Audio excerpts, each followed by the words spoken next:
Good morning! I am glad that you have decided to join me today for my stone ring tutorial.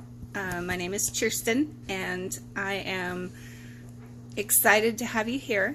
Today we are going to make a stone ring out of fluorite, and here are the tools that you will need: a tile saw, a drill, circle bits, a Dremel, diamond burr bits, polishing bits, zam, buffs, and a mandrel. So the first thing you want to do is gather all your materials that are needed, and I have gathered some here. So the tile saw is out in my shop. The drill, I have the drill, okay? These are the circular bits. We probably won't be using the round, this big one, which is the outer ring. We will be using this inner ring. And this is the mandrel. This is so that you can see what size your ring is when you're finished. And my little Dremel cordless micro, so with the diamond burr on it. And then we have Sharpies for marking. Now on a porous stone you don't want to be using a Sharpie, but this isn't very porous, and everywhere that is marked will be polished off. The next thing you want to do is you want to look at your stone. Now this is a large piece of rainbow fluorite. You can see it's very beautiful and very cracked. So what you want to do is, the first thing you need to do is find the solid parts of your stone. So this section here, because of the natural cleavage of the stone, right down here there's a lot of cracks and fractures, which it can be made by using something to stabilize it. But I'm going to go ahead and not stabilize it. The first thing we want to do is drill out these holes. You want to do that before you cut the stone at all, because it's just easier that way. And then once you get over to the tile saw, that's where we'll cut the shape of the ring out itself. So to get started, I'm going to go ahead and put this in, and then I'll show you how I do that. Alright, I'll be right back. Okay, this is really noisy, but what I do is I line the drill up on the hole, and then I just go ahead and start drilling. Now I cannot do this with my one hand free, so I'm going to go ahead and do that, and then I'll get back to you and show you how it looks after I'm finished with that. Welcome back. I want you to see what happens when you don't stabilize fluorite. Because fluorite has natural cleavage, when you're pressing on it for the drill, it will cause it to crack and to fail. So anytime you do anything with fluorite, you need to stabilize it first. I'm going to go ahead and get out a different piece of stone that will make a nice ring, and I will show you that. I'm sorry, so sorry I sacrificed this, but I'm fairly sure that after seeing what has happened here, you'll learn from my mistake and always stabilize fluorite. Okay, so I have decided to use a piece of honey onyx, which is just calcite, but it's a nice big thick piece. So we're going to check out how this works out for us, and I'll get started on that right now. Now, while you're working on this, one thing you want to keep into consideration is that your tool is going to get very hot, as is the stone. So you want to either use water, which I recommend, or take your time and do a little bit at a time, let it cool off, and then come back to it. As you can see, it's kind of hard to get the circle started, but once it's started, it takes off and goes pretty quickly. Okay, so I've got a hole drilled. Now I'm going to go shape the ring on the machine in the tile saw. Okay, I have my lines marked out, and let's go over to the tile saw. Okay, it's gonna get really loud here.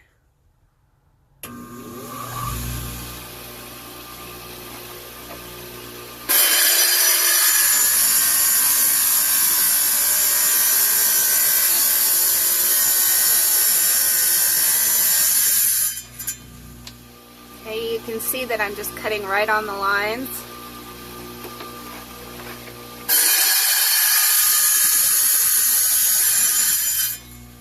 And I'm trying to leave the black line showing.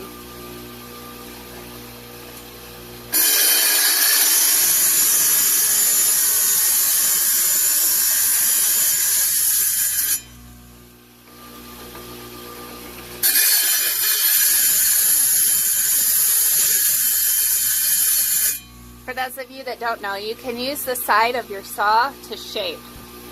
So that's what I'm doing with the back section.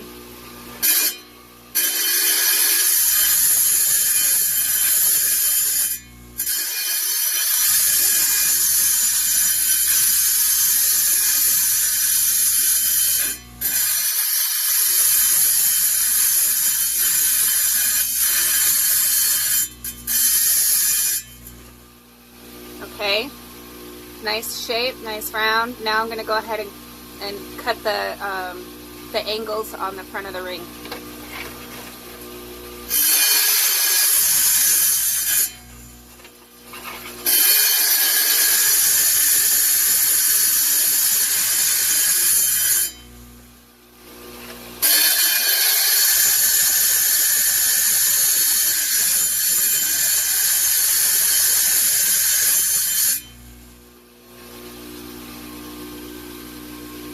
Okay, so now I'm going to clean it up and just do a little bit of shaping because it's easier to do out here on this big saw than with the Dremel.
Okay, so I have a nice round shape. I'm going to take this in and we will do the rest by hand. Okay, welcome back. So we've got the ring and the Dremel, and this is what I'm going to be using to shape the stone.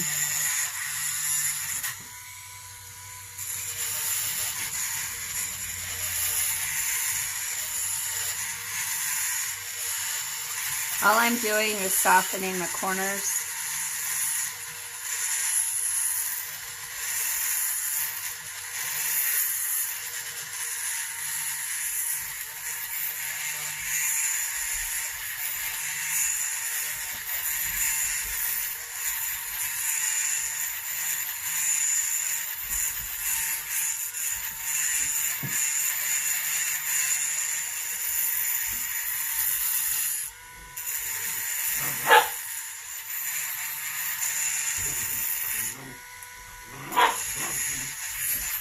You can hear my puppies in the background. They're playing. They're about 2 months old now. And they're almost potty trained. Still catch them doing accidents every once in a while. I feel like this spot right here is just a little too, sticking out a little too much, so I'm just grinding it down. Now normally I would be wearing a mask to protect my breathing, but because I'm making a video and I'm going to be talking, I'm not wearing one.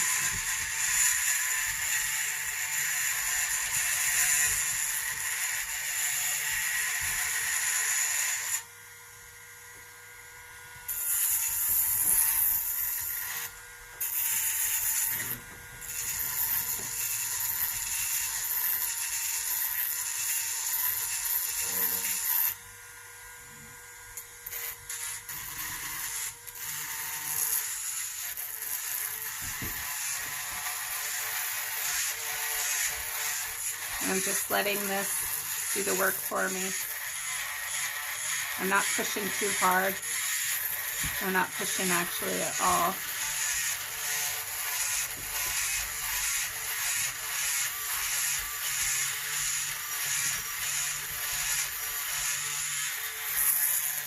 And this is the third stone that I've had to use this morning for this, because the first two broke, and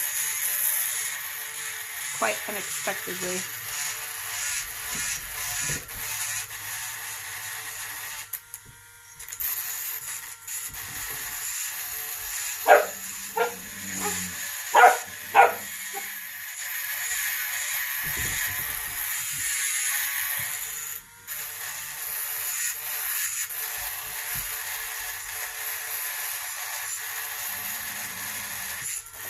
There's a bunch of ridges on the inside. I'm just smoothing them out.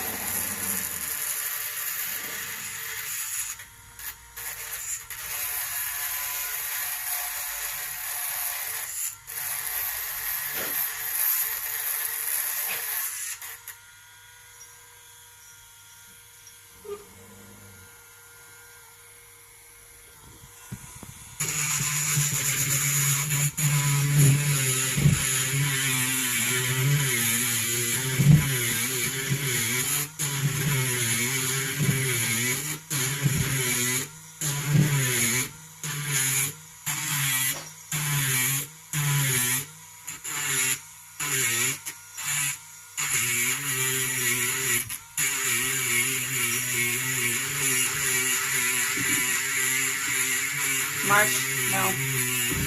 So my dogs' names are Oscar Meyer and Marshmallow. So we call them Oscar and Marsh. And then we have two older dogs that are Teddy and Boris. If you've seen any of my other videos, you've seen Teddy. He likes to interact. I can get him howling and singing. He's a fun little guy. I just love all my doggies so much.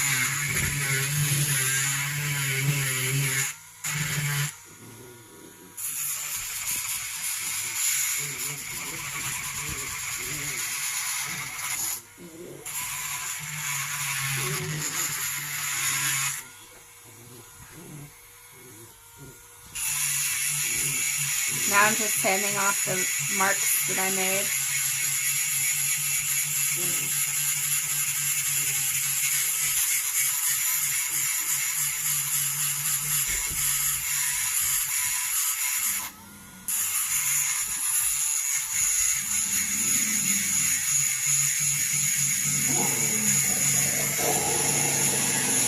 Boris, no. The big dogs and the little dogs don't exactly get along too well anymore at all. They were fine when they were puppies, but now they're little piranhas with teeth.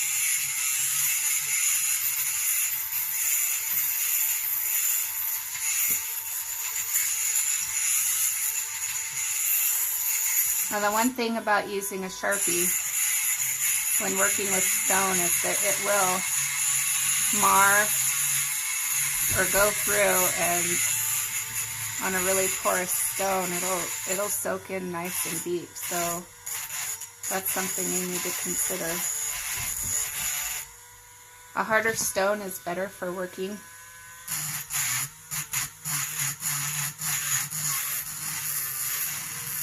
And you want to always make sure there's no cracks. Now that doesn't look right. That looks pretty off right there. So I'm going to take some down here.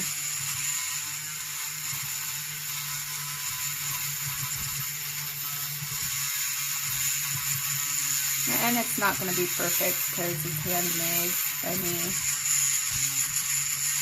Maybe some of you other artists are a little better at perfection. But for me,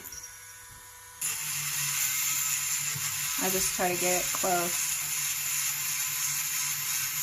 There's something magical when you don't seek perfection in your work.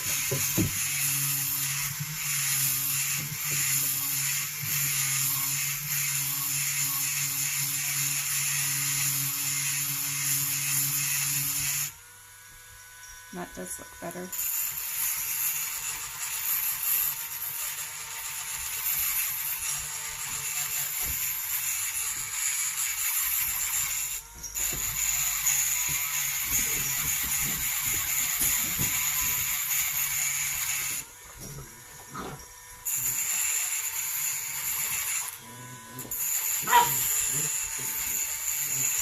Alright, see how it fits.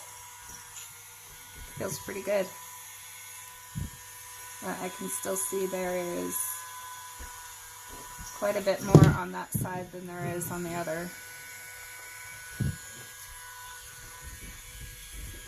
So I'm just going to take this section right here just in just a little bit.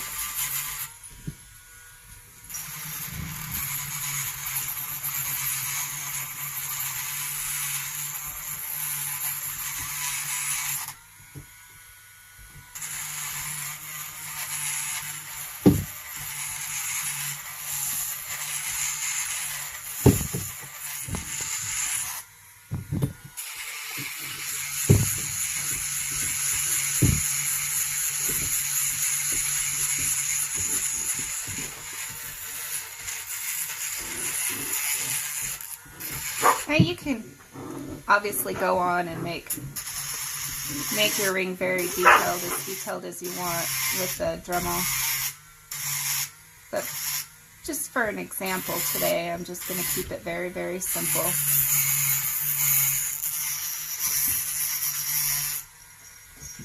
Just make sure that I get the shape I want.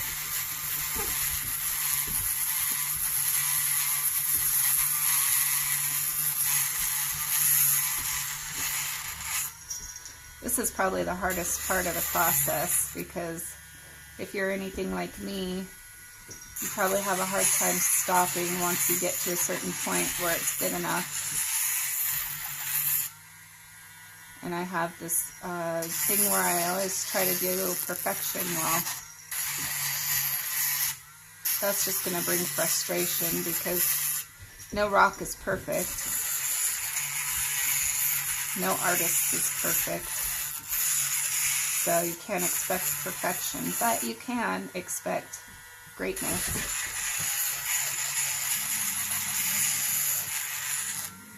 And I do like the shape of this now. and so does my Dremel. So it looks like I'm just about done here. As you can see, it's mostly about even all the way around. Okay, now we're gonna do polishing. Okay, so I'm gonna go get my equipment and tools for polishing. Okay, so the next step is polishing, and what you want to take is your mandrels. Now you can buy these. They are specifically for lapidary from Kingsley North, and go ahead and polish the stone through the different stages. I think purple, brown, blue, red, orange, I don't know, something like that. And then that will get you to this point. Now you can't really see it because it's not, the lighting isn't that great in here, but it does have a little bit of a shine to it. I didn't do the inside because I fear that that doesn't really matter and it's just going to get wore. So it's as soft as butter stone anyways. This is lizardite. So the next thing you want to do is zam. Now you can kind of see the polish on it right there if you look just right. Now zam is a wax substance that has inside it serum oxide, I believe. I'm not entirely sure. It's a silver polish, so I'm probably totally wrong about what it is. So with that, I use the zam and a buff, and I'm going to go get that and get it ready to go, and then we'll be done making our ring, and that's all I have for that. Okay, so as you can see here, I have taken a mandrel, which is a just a cotton buff on the end of a plastic like that, which you can also buy from Kingsley North. And then I'm just going to polish this up.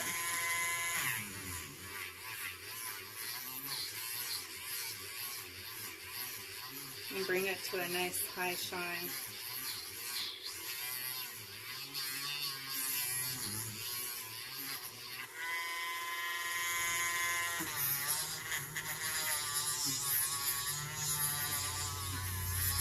Now these mandrels are better. The whiter ones, for some reason, I like them a lot more. They're more balanced. They don't make your Dremel shake like those little ones have a tendency to do.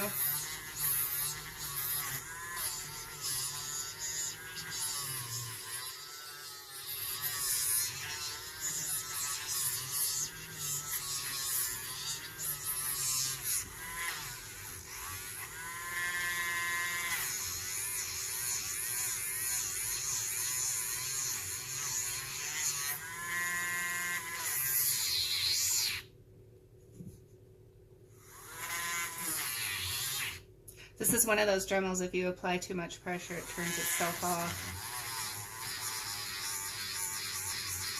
So it's really good for making the tool do the work for you. Otherwise you wouldn't get anything done, because it would just constantly be turning off on you. I think that's the only negative I have about this tool. Otherwise, I love it.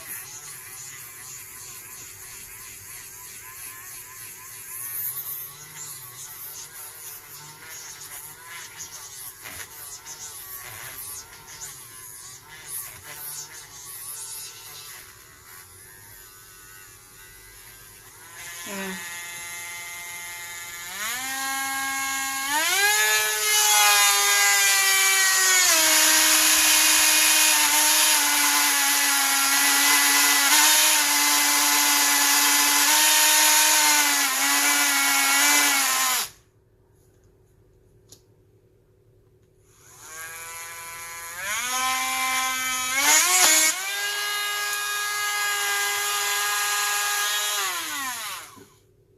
Well, that was fun. That actually quite hurt a lot, but thankfully I'm done polishing. Now all I have to do is take this and rub it down with a clean cloth, and I will show you how the results look. So this is it. This is the ring. It's all polished up. Fits just fine on my big finger. Now you can use that mandrel and see what size it is. So it's a 10. Big long fingers. Anyways, so there you go. That is how to make a ring. So if you enjoyed this video and you want to see more videos, please subscribe. I appreciate it. Everyone who subscribes is my favorite person. So thank you so much. Have a great day and see you next time.